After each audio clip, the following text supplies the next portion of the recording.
right, welcome back. Today we have a total body workout for you. This workout is going to need some dumbbells, so I would have a couple sets of dumbbells if you can, something maybe heavy, medium. You are gonna want one very light dumbbell for our last exercise. Also can be done body weight if you don't have a light enough dumbbell for it. But we have 5 exercises. All of them are kind of a combination exercise where we're working more than one part of your body. The purpose of this is to kind of increase your calorie burn, get your total body working at one time. So it's a very efficient workout. Again, what you'll do is 3 to 4 rounds of all 5 of these exercises, 10 to 12 repetitions of each one. So our first exercise today is a squat to an Atlas press. You're gonna bring one heavier weight up. You've got both hands on. So I'll show you the shoulder part of this first. We're going from one shoulder over to the other. The weight at one shoulder, and what's nice about doing a squat with the weight on one side and kind of loading one side of your body versus both is it just challenges your core a little bit more too. So we're gonna get a lot of core work out of this. So we're going down into a squat with that weight up at our shoulder, lifting up and over and squatting again. So we're just gonna alternate here. We're going for 10 to 12 repetitions.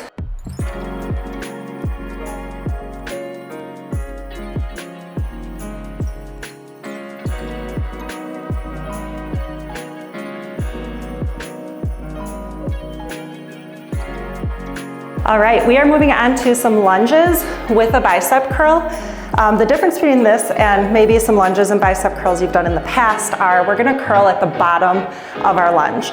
So I really prefer reverse lunges over forward lunges, so that's why I always choose those ones. So what we're gonna do is go into that lunge, hold at the bottom, curl up, bring those weights down, and stand. We got 10 to 12 total. You're gonna alternate sides.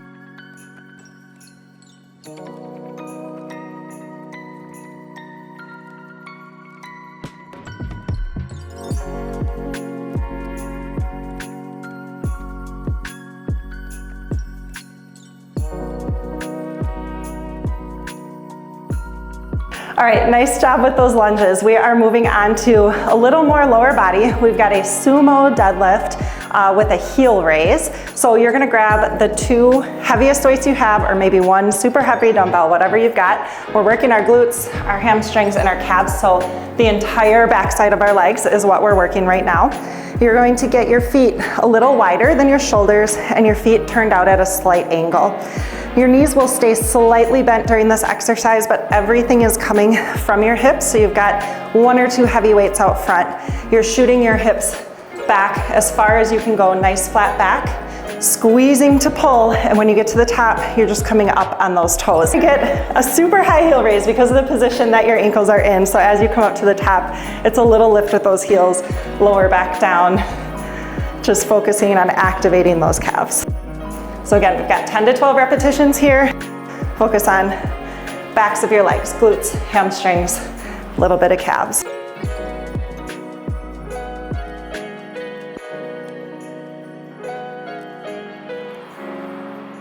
All right, our last 2 exercises are gonna be on the floor. The next exercise, we're gonna continue working our glutes, a little bit of hamstrings, and we're gonna bring our chest into it as well. So we're gonna be doing a glute bridge with a chest press. So you're gonna find some space on the floor, coming down to your back. Again, you're gonna try to have some heavier weights for this, working our chest muscles.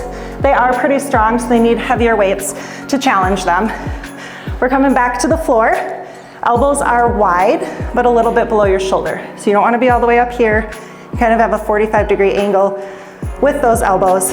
And what we're gonna do is as we go up into our bridge, we're going to chest press. So you're pushing your feet into the floor, squeezing your hips, pressing those weights up over your chest, and then everything comes back down together. So everything goes up together, everything comes back down together. These are ones you wanna move nice and slow through. There's a lot happening here.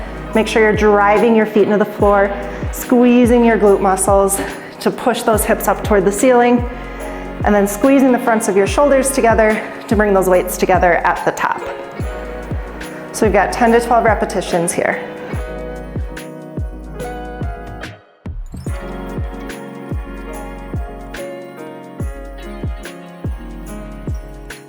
Okay, our last exercise, we're gonna continue working our glutes. We're gonna have our core and our shoulders working as well. This is one where we can have a light dumbbell if you've got something light enough to use. We're gonna go into a bird dog exercise, which is something you've maybe done before, but we're gonna add a weight to it. So regular bird dog, we're on hands and knees. You're trying to keep your back nice and neutral. So we're trying not to be too rounded here or too arched, finding that neutral position. And then we're trying not to let ourselves shift side to side too much. That's where the core engagement comes in. So normal bird dog, you're taking opposite arm and leg out to that reach, bringing it back down. We're gonna add a weight to your hand if you can. This is a little challenging, so if you have issues with your shoulders, maybe you do it without weight. What we're gonna do is 10 on one side, 10 on the other. So I'm actually gonna start with this weight pulled in a little bit, reach it straight out, and then bring it back in. So it's almost like a push and pull with my shoulder instead of the normal reach of that bird dog.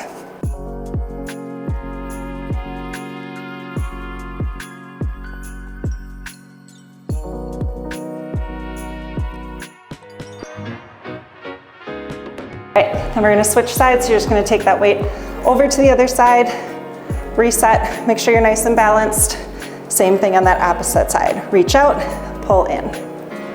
If you can, you're gonna keep that back knee off the floor the whole time. That'll challenge your hips and core a little bit more. But if you need to, you can always rest it down in between each repetition. All right, thank you for joining me for this total body workout. I hope you feel really, really good after doing that. Again, 10 to 12 repetitions of each one, 3 to 5 rounds, and I promise you'll be feeling great afterwards. Thank you for watching, and we'll see you again soon.